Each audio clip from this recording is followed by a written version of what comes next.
Okay, so if you remember in the last class, a quick review in the last class, we looked at the vector potential, the magnetic vector potential, and we also, understood why we want to go for a magnetic vector potential rather than a scalar potential.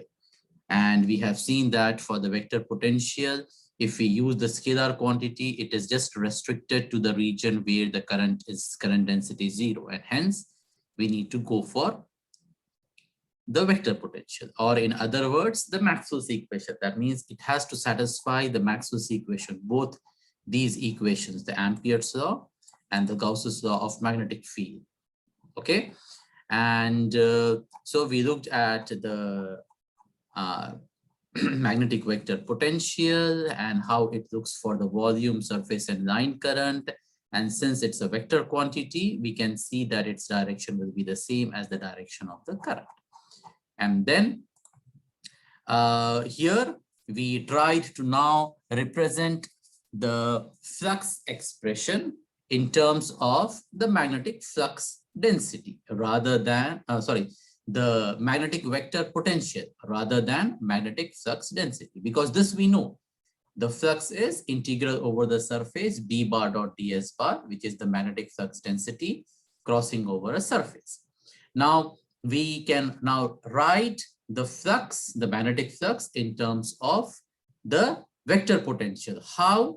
We know B bar is del cross A bar, because this is the definition, or this is the starting point of our magnetic vector potential. This is how we assumed, and then we checked and we said that it is, this condition is satisfying the Maxwell's equations. So therefore it's a vector quantity, your magnetic vector potential. So now we applied the Stokes theorem and we converted the surface integration to the line integration, and therefore your flux is nothing but the closed line integral A bar dot dl bar. And this was the example which we did quickly, but we can quickly look at it again because it's a good example. So what the example is doing, so the example, it is saying that you have a magnetic field. You have a magnetic field. So if you see here, this is the magnetic potential A bar, and it is a function of rho square, and it is in the AZ direction. So this is your A bar everywhere, okay, in the Z direction. And we need to find the flux which is passing through this rectangular area. So how can we find the flux passing through the rectangular area? Yes, how can we find it? So just now we got the expression as the flux is closed line integral A bar dot dl. So we need to find the flux passing through this rectangular area. That means we need to find it through this area, Now we have two approaches. In magnetostatics, we have two approaches. So what is the first approach? The first approach is you can find B bar, and then from there you can find the flux which is closed surface integral B bar dot ds bar. That is, integrate the magnetic flux density that you find and integrate over this yellow area, you will get. Now second method is you do not need to find magnetic flux density. If you have the magnetic vector potential directly, then use this. Psi is closed line integral A bar dot dl. Now, what will be this closed line integral? This is very important because we got this expression using Stokes theorem. So the closed line will be nothing but the closed path which encloses that surface. It's the closed path. This is the closed path. Okay. This green line, this is our closed path, which is enclosing the required surface, which is the yellow. Okay, this is important. And now you apply over this green lines. So you can now assume that the direction is upwards because the direction is not given to us. So we are assuming this direction and then we apply. So you have 1 line, 2 line, 3 line, 4 line, 1, 2, 3, 4. Okay. Now, first integral of this line, it is a bar dot dl. So a bar is rho square az. So how you are getting this? You are getting this as, sorry.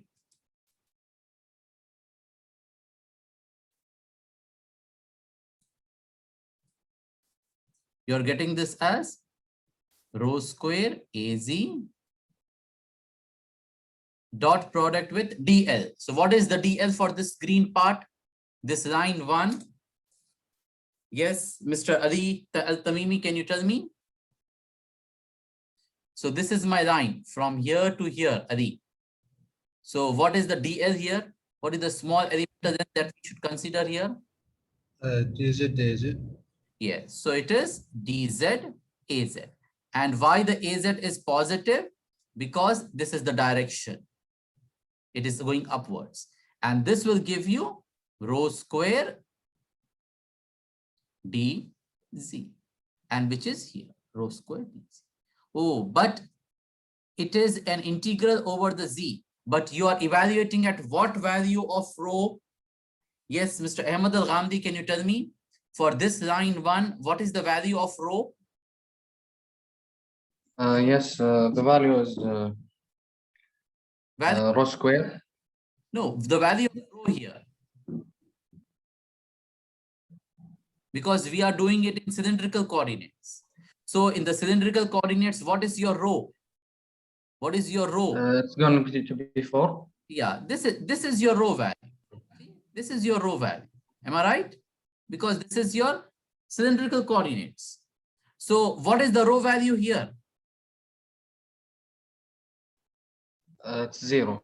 0. So yes, you are evaluating it at rho is equal to 0. And that's why it is becoming 0. Got it? Yes. Yeah. Now, the second line, I can directly say that it is 0. Why I can say directly as 0? Yes, Muhammad Al-Humaydan, can you tell me? Why I am saying it directly as 0? Yes, Muhammad Al-Humaydan.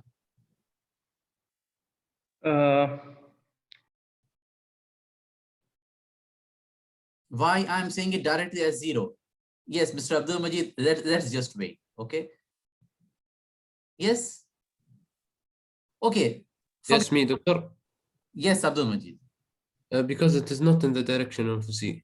Yeah, so it is not in the direction of Z. Muhammad Al-Humaydan, let's do it. See here. So it is rho square AZ, right? A bar yes, dot DL. Now, what is the small elemental length here? The small elemental length? This is in which 0. direction? X direction, right? Yes, yes. So it will be dx, and the direction is this direction, which is the x direction. So it is dx ax. Now, what is az dot ax? 0. 0. That's why we are directly saying 0, because their directions are different. Your DL direction and your A direction are different. That's why we are directly taking it at 0. Okay. Now, the third one is this one from here to here. Okay. Going in this direction. Going in this direction. So what you will get here? Rho square AZ dot product with DZ. So what is your elemental length here? Yes, Mr. Saif Al-Zahrani, can you tell me what is the elemental length here? This elemental length? Saif, you are there?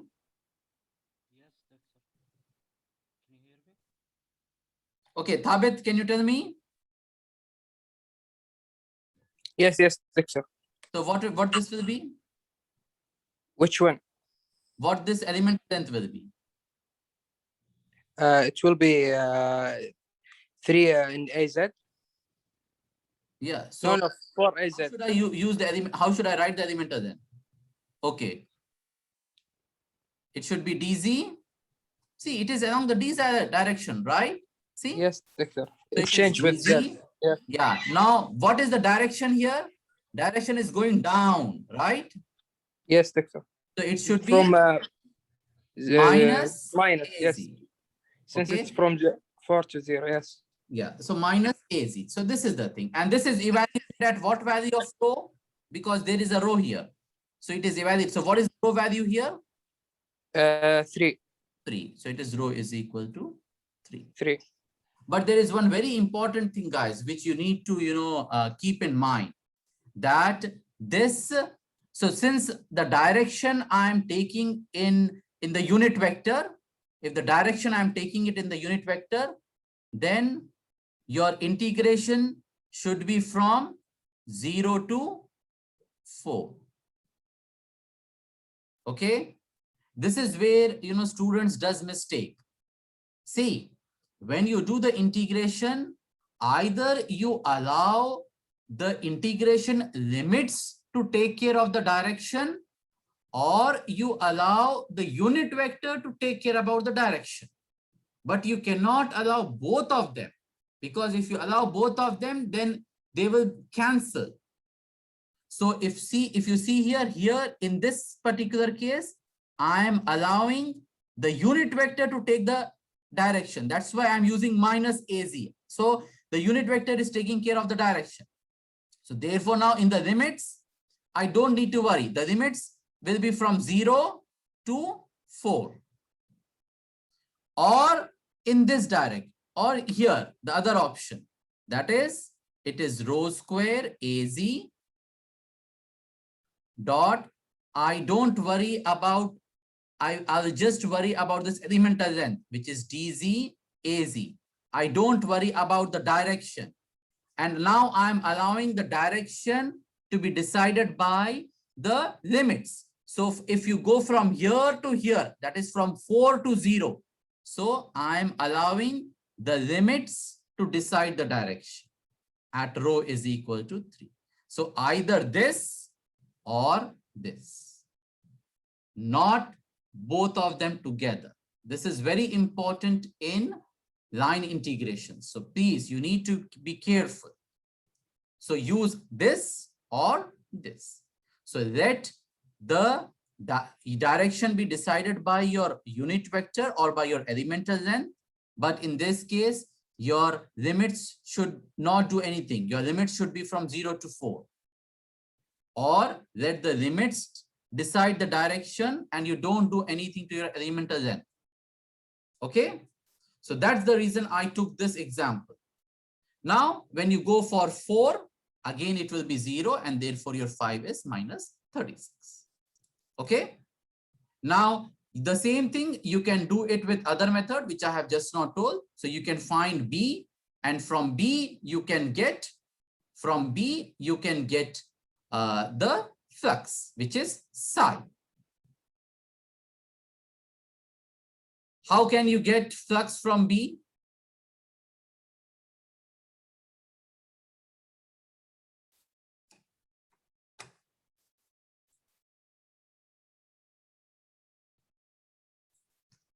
How can you get flux from B? So if you see here, you can get the flux from B using B bar dot ds. So first get B bar. B bar is del cross A bar. So find the curl of your magnetic vector potential. So you will get minus 2 rho A phi, and you will see that the contributions for others will be 0. Then psi is B bar dot ds. So your ds is this elemental length. So your ds is this elemental length, this small elemental, elemental area, and this should be in cylindrical coordinates. So it will be, this will be rho, d rho dz times a phi. So this will be the unit vector. So d rho dz a phi. And this will be from 0 to 3, and this will be from 0 to 4. This is z is 0 to 4, and x is from 0 to so x in cylindrical coordinate, it is rho. So it is rho is equal to 0 to 3. And then you will get minus 36. But guys, here again, you need to be careful. Now for this surface, elemental surface, why I took a phi, why I did not take minus a phi, why I did not take this, and why I did not take minus a phi. Can anybody tell me?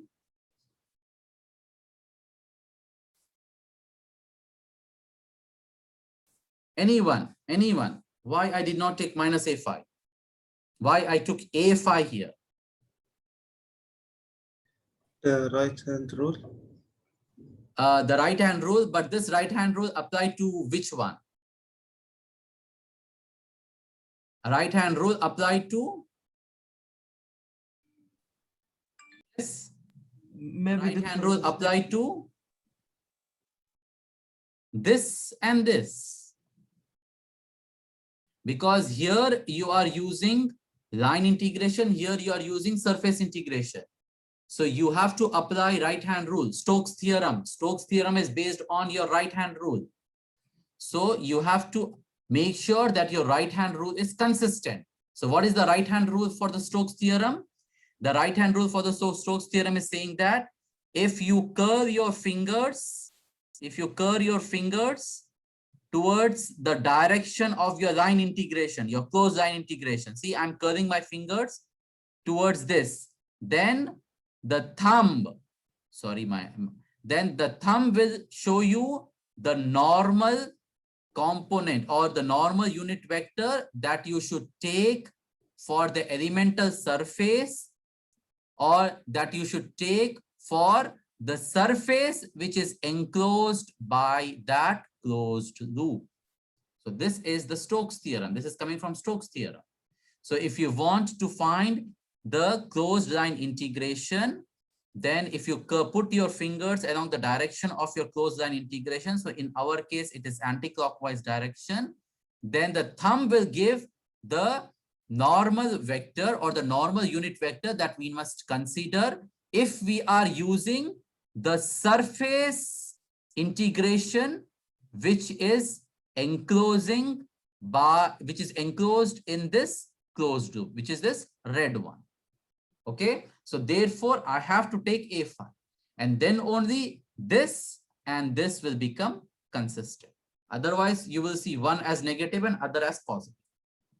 Okay, so I think this concludes our magnetic vector potential and also our chapter. And then now we are moving to the next chapter, which is our magnetic force. Okay, so now if I remember correctly, this is chapter number 8. Okay, chapter number 8, magnetic force. So please, I suggest you to go and start practicing problems, as many as you can, from the homeworks and also from the exercises. See, you have several examples of the exercises. You have, how do you find the magnetic field due to these 3 currents? This current, this current, this current. Then how do you find the flux here? So you have several Ampere's law examples, severe magnetic flux density examples. It's also, they are also there in the homeworks. So please go and practice as many problems as you can. Okay. So now let's move on to our next chapter, which is chapter 8. And this chapter 8 is our magnetic force and the magnetic boundary conditions. So these are the 2 things which are covered in our chapter number 8. So first, we are looking at the magnetic force, which is this section, the first section. So now what we can say, so what is the magnetic force which is exerted because of the magnetic field? This is what we are trying to see here. Now, the magnetic force can, exist in 3 forms. So first is force due to a charged particle. force due to a charged particle in a magnetic field, then force on a current element in a magnetic field, and force between two current elements. Okay, so there is already a magnetic field existing in a room. Then if a charged particle is there, and if this charged particle is moving, then this charged particle will experience a force, and that force is because of the magnetic field. Second, if there is a current, if there is a wire which is carrying current, and if this wire is in the same room which has a magnetic field is already existing. And then if you have another current which is flowing, another wire in which the current is flowing, then this wire will experience a force. Why? Because of the existence of any other external magnetic field. The third one is, suppose you have two wires of current which are flowing and which are close to the vicinity. That means if they are close to each other, then they will exert force on each other. Okay, so these are the three forms. So now from the experiments, you know, we found that the magnetic, this is found from the experiment, that the magnetic force FM is the magnetic force, and it is when this is the magnetic force which is experienced by a charge Q which is moving with a velocity of U in an external magnetic field. So if you have some external magnetic field which is already existing here, B bar, and if your charge is there, and if this charge is moving with a velocity of U bar, then this charge, suppose it is Q, moving with a velocity of U bar, then it will experience a force, and that force is given as Q times U cross B. Q times U cross B. Okay, U cross B. So if I make a U cross B, if you do the cross product of U and B, so what will be the direction of the force? Can anybody tell me here? What will be the direction of the force? How do you find U cross B? From your fingers, move your fingers from U to B. Move your fingers, your four fingers from U to B, and thumb will give me the direction of the force. So what will be the direction of the force here? Yes? Upward. Out of the page. Say it again, out of the? Out of the page. Out of the page, yes. So this charge will experience a force which is coming out of the board. So that means the magnetic field will push the charge out of the board as it moves. So this is your magnetic force. So it is always perpendicular to the U and B. That means it is perpendicular to the plane which is containing U and B. So my plane is my screen, because U is also in the plane in my screen and B is also in my screen. So both of them are sitting or residing in my screen. So therefore my force will be perpendicular to the screen, which is coming out of my screen. Okay, so this is done experimentally. So this is the magnetic force.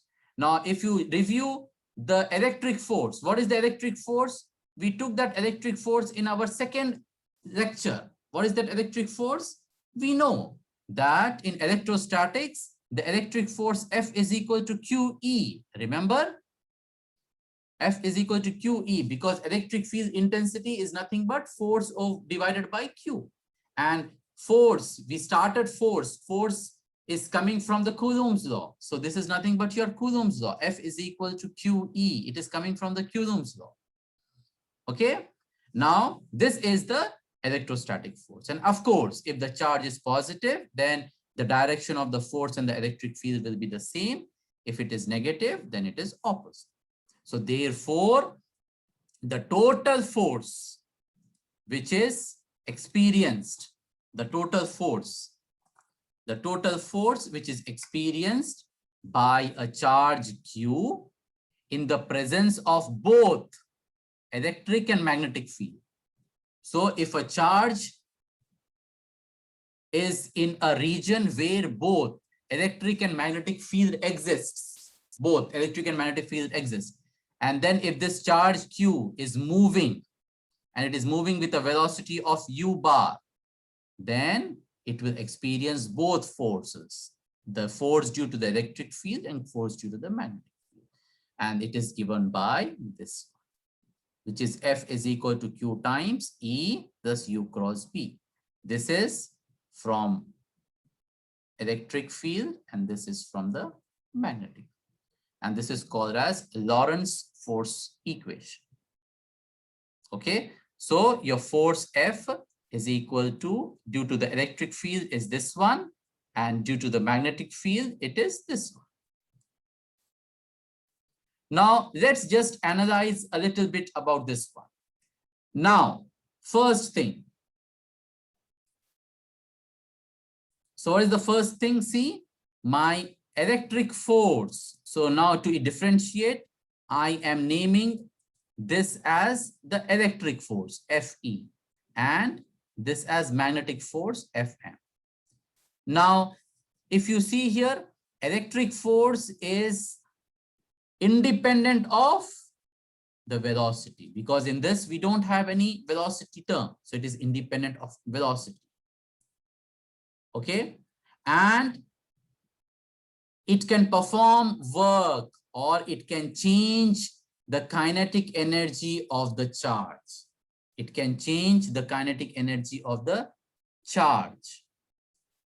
But magnetic force is always it's always perpendicular to the velocity. It is always perpendicular to the velocity. So therefore, it cannot change the velocity of the charge, and hence it cannot do anything to its kinetic energy. But the electric force, since it is parallel to the electric field, and the electric field, because we know your charge will move either along the direction of the electric field or opposite to the electric field. So your electric field or the charge which is in the electric field, it can alter the velocity of the charge, and therefore it can alter the kinetic energy. Okay. Now the last thing, if U is equal to 0, that means if the charge is static, then what is happening? If the charge is not moving, then your magnetic force will become 0. Fm, see, magnetic force is becoming 0, and therefore the overall force that it will experience is only from the electric field. It is only from the electric field. See, so these are the two important things which we want to, discuss. First, if it is not moving, then the charge will only experience the electric field, whereas the magnetic field will be 0. And the second, if the charge is moving, if the charge Q is moving with a velocity of U, and if this is the electric field, then the electric field has a tendency. That means it can, if the charge is negative, then it can pull the charge. So that's why it can alter the velocity, and hence its kinetic energy. Whereas the magnetic force, since it is perpendicular to U and B, it cannot do any work. So this is for the charged particles in the presence of electric field. Now force on a current element. So for the force on the current element? Let us see. So if this is my wire, and this wire is of length L, and it is carrying a current I, and there is some magnetic field outside, and this magnetic field is an external. Guys, remember one thing, when we say an external magnetic field, it means that this is already existing, and the source of this magnetic field, we don't need to worry. It is already existing. Okay, we don't need to worry. Now, in this presence of external magnetic field, if I have a wire and the wire is carrying a current I, then what will happen? This is what we are trying to see.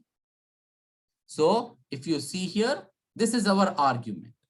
So what I am doing is I'm taking a small elemental length dl, okay, and then what I'm saying is this one, idl.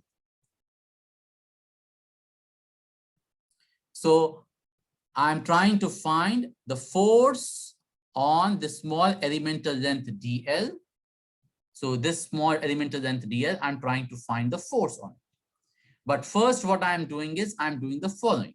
So if this is the small elemental length dl, then the current which is carried by this elemental length dl is, not the current, just we are finding I times dl.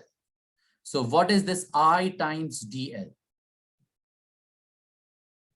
If you see here, I times dl. Now, my argument is, what is this current I? Is the rate of flow of charge, which is dq over dt. Right? It is dq over dt. Now, what I am doing is dq over dt times dl. I'm just rearranging it, and I'm seeing it as dq of dl over dt. Now, what is this dl over dt? Is nothing but your, yes, is nothing but your velocity. Is nothing but your velocity. So therefore, idl is nothing but dq times u.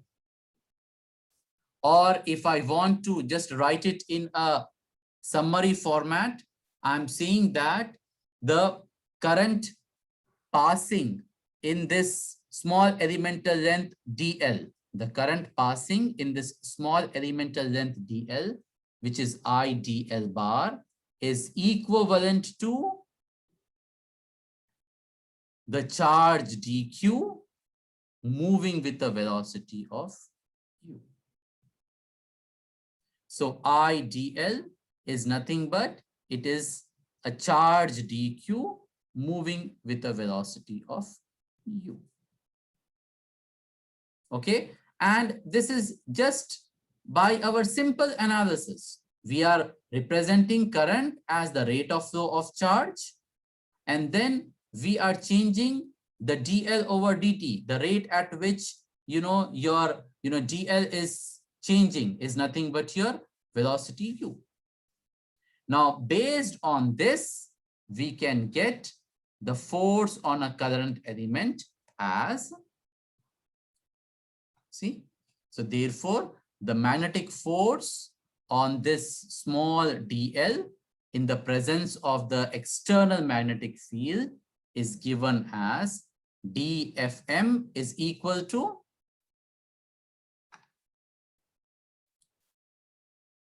yes. So what is your fm? Yes, what is your fm? It is q times u cross b, right? This is your magnetic your magnetic force. Now, just now what we did for a wire carrying current I in the presence of magnetic field B bar, we made an argument saying that I dl bar is nothing but the small charge dq, which is in this elemental length dl and moving with the velocity of u. So therefore, first we are finding the magnetic force of the small elemental length. So the magnetic force of the small elemental length, because of the presence of this magnetic field B, external magnetic field B, is dFm is equal to the charge, see the charge, which is now my elemental charge dq, times u cross b. At what velocity it is moving? It is moving with the velocity of u bar. So it is u bar cross b bar. And now what is this dq times u bar? We have just now find with our argument that dq times u bar is nothing but it is equal to I times TL. So I'm replacing this with I times TL. So therefore dq of u cross b is nothing but I times dl cross b. So this is the magnetic force which is experienced by a small elemental length dl of the wire which is carrying current I. And therefore, if you need to find the complete force, Fm will be equal to I is a constant outside, integral over the complete length. So Fm is I times integral over L dl cross B. Is dl cross B. This is the force which is exerted by a wire of length L which is carrying current I in the presence of the external magnetic field B. So Fm is I integral dl cross B. I integral dl cross B. So this is the force. So now in a summary, for the charged particle, for the first one, force on a charged particle due to the external field is this one. Fm is q times u cross b. Now we made use of the same expression and we now extended for the current element. And for the current element in the external magnetic field is I integral over L dl cross b. Okay, I integral over L dl cross b. Now for the third one, which is force between two current elements, this you can see it and you can appreciate it once we do this example. Okay, so this is the expression for the force on the current element in the presence of external magnetic field. Now in a similar manner, we can extend it to, instead of a current element, I mean to say instead of a wire carrying current, you can extend it and generalize it to the surface current, which is integral over S K bar ds cross B. And for the volume current, integral over V J bar dV cross B. So you can extend them. Okay. So now let's take an example. And with this example, you will be able to appreciate how the force is exerted. And also with this example, you will know and the third one, which is why the force between the, how the force is exerted between the two current elements. So now let's see. So what it says that we need to derive an expression for the force on the rectangular loop of current I, of current I2 due to I1 flowing in an infinitely long straight line as shown. So what it is saying, you have a rectangular loop and this rectangular loop is carrying current I.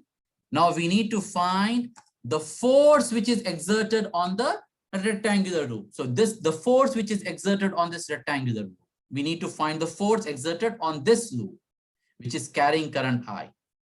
And why this force is exerted here in this rectangular loop, which is carrying current I? This is because of there is another current element, which is our infinite straight line. And this infinite straight line is carrying current I. infinite current, which is infinite straight line, which is carrying current I. So the force on this one due to this one. The force on this current loop due to this current wire. This is what we need to find. Now, how to do that? Because we need to find the force on this one, right? We need to find the force on the rectangular. So now can anyone tell me what will be the external magnetic field for this loop? What will be the external magnetic field?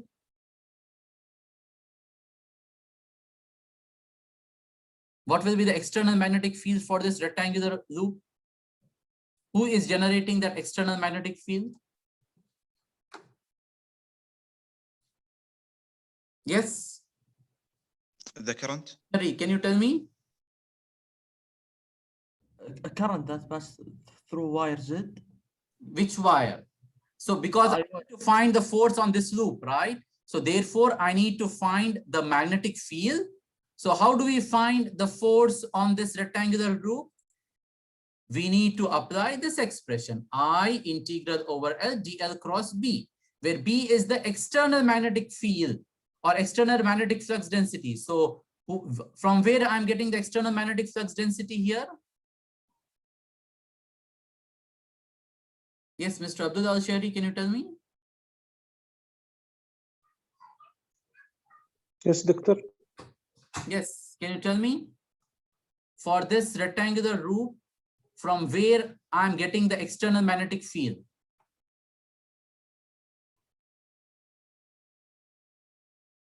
What happened, Mr. Abdul Al-Shari? Yes, doctor. Please tell me from where we can get the external magnetic field? I'm not sure. You're not sure? Guys, see, just think about it. If you want to find the force on this one, then the external magnetic field or magnetic flux density for this loop will be the magnetic field which is generated by this source. Generated by this source, because the magnetic flux density which is generated by an infinite straight line, that magnetic field B1 will be external to this one, will be external to this rectangular loop. It will be external to the rectangular loop. And similarly, any magnetic field which is generated by this rectangular loop, okay, let us name it as B2. Any magnetic field generated by this rectangular loop B2, for this straight wire, it will be the external magnetic field because this is already existing. So in our case, since we need to find the force on the rectangular loop, so therefore for the rectangular loop, the external magnetic field which is here, see, within the vicinity of my rectangular loop, the external magnetic field will be B1. And who is generating that B1? A source. And what is that source? A source is an infinite line which is sitting somewhere in the free space. Okay, so based on this, now if you go and if you see, first we are finding B1. First we are finding B1. So B1 is equal to